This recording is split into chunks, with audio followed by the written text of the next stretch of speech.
have a look at another technique for contouring your images. Now, this is the technique I probably use the most often. It's slightly, and only slightly, more complicated, but it is actually more safe for your images. You're less likely to muck your images up, and it's kind of easier to correct if anything does go wrong. So this is using what's called a 50% grey layer. Now let's talk through the steps for doing this.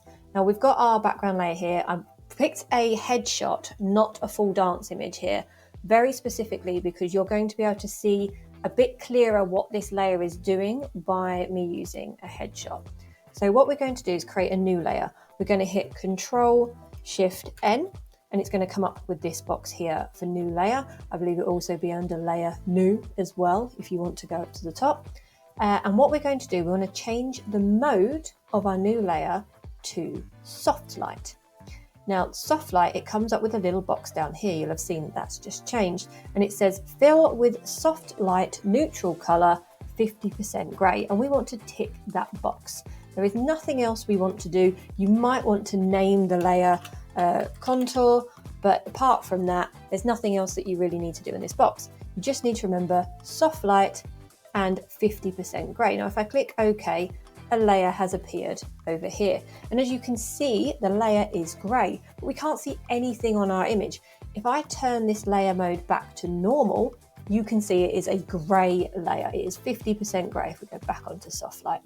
So on soft light, as that as a layer mode, anything that is 50% grey cannot be seen, but you can see any adjustments that are lighter or darker than 50%.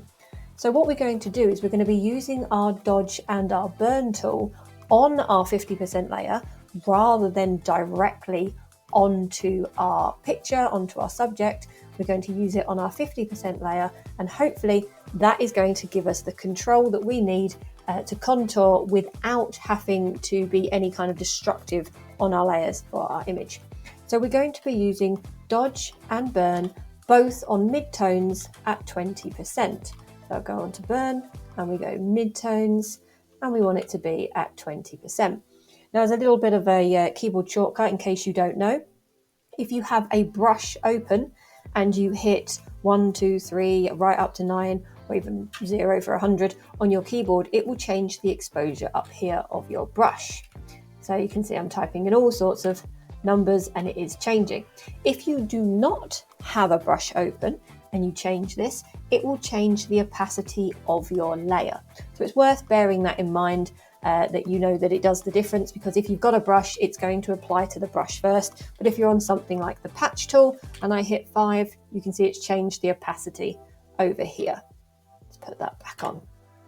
So midtones 20% and midtones 20% for our burn tool.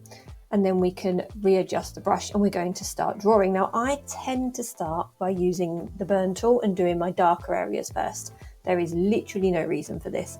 It's my personal preference. So what I'm going to do is I'm going to just draw along the darker areas, and you should see quite a bit happening, but it's not going to be massive. If it's too much on your particular image, turn your exposure down to 10%. If it's not enough, you can go up. I wouldn't recommend going higher than 50%. I don't think that anything more than 50% is going to be as controllable. So I'm just going along the natural shadows of the image and I'm following the contour of the face. Now, I'm picked a headshot for this reason. It's very easy to know where the cheekbone should be shadowed, and also you do have to follow along with your lighting as well, because if you've lit it wrong, this isn't a technique to correct your lighting. You do need to do it right in camera. This is just enhancing. So darken along here. I'm going to darken the ears, and I can choose that, say this shoulder's a bit bright, so I can tap and bring that down. Now, a question I get asked a lot is what brush size to use. Now, this is easy. Even if this doesn't apply to you, this is easy. You should use the same brush size you would if you were applying makeup. Now, everyone does the same answer here. Oh, I don't wear makeup, or I don't do this. You wouldn't try and apply blusher to the cheek with something that's for an eye that's really, really tiny. It's common sense, you know that. So you would be applying it with a much bigger brush, and also it would be very feathered. So we want to make sure we've got a very feathered edge on here, low on the hardness. Okay, so I've pretty much done on the shadows there. And now I'm going to switch over to my dodge tool and I'm going to start drawing the highlighted areas. Get a nice bit of Rembrandt triangle under there. Not exactly with the lighting, but what I was drawing was more Rembrandt. Gonna plump up the lip. If you ever want to know where to contour on a face, go on YouTube or Pinterest and look up the Kim Kardashian contouring guide. It doesn't even have to be exactly hers, but she's the one that made it a thing. And you will see a guide where it's kind of got smudges all across a face, and that shows where to go lighter, where to go darker. It's kind of obvious, but at the same time, not too bad. It's kind of worth studying. It's interesting because you'll learn little things about lips, under the chin, things that are just going to make it a little bit easier to understand. So it is worth studying a little bit of contour. Okay, so we've been doodling for a little while now. Let's have a look at how much we've done. So that right there is the sketch. Looks terrifying, doesn't it? Absolutely terrifying. That is the sketch of what I have contoured. I'm going to keep going a little bit just under here and come from there. Perfect. So that's what I've contoured. Now if I turn my layer on and off, it didn't feel like we were doing a lot each time, did it? Now watch this. Isn't that mental? Absolutely insane. And if you're sitting there thinking, Steph, that's far too much, you are completely correct. It is far too much. Absolutely. Unless you're going for an arty kind of vibe and you like that, because that's fine too.